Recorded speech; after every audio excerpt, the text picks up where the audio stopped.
Sometime around the late 70s to the mid 80s, the fuzzy navel and the Cape Codder did something nasty on a beach.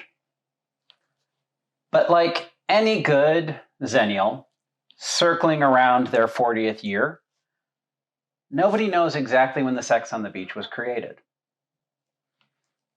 People say it was in 1987, but it first appeared in print in 1982, as far as anyone can tell.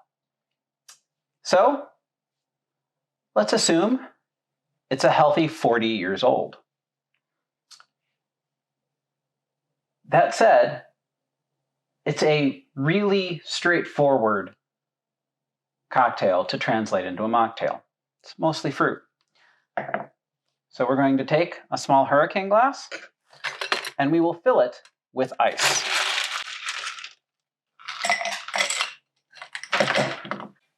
Then we're going to add 1.5 ounces of cranberry juice.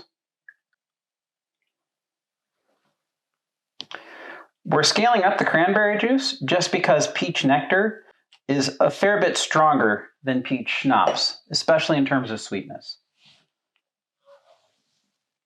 3/4 ounce of peach. 3/4 ounce of peach nectar.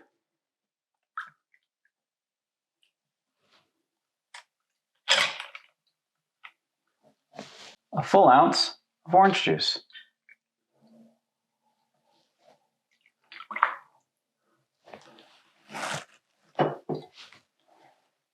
And then we're going to top it off with a bit of club soda.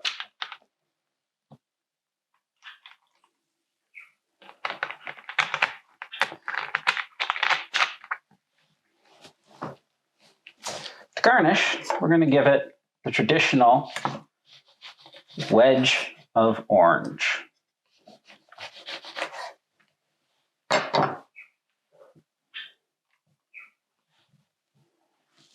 There you go. Quick, easy, sexy. I'm going to call it the kissing on the beach because I have to assume some foreplay happened before they got down to business. So if you make this classic combination of 2 classic cocktails yourself, let me know. I think it's a delicious mocktail. Fruity, not too sweet. Definitely tangy from that extra cranberry juice, which I think balances out the sweetness of the other ingredients quite well. All in, it's a delightful beverage. And very easy to throw together on a weeknight. So if this Valentine's Day you find yourself needing something a bit more weeknight appropriate to celebrate the evening, I highly recommend this guy. You may already have the ingredients in your fridge. As always, if you like this video, I would really appreciate a like. It definitely helps this channel out. And a quick subscribe if you haven't subscribed yet. Until next time, enjoy.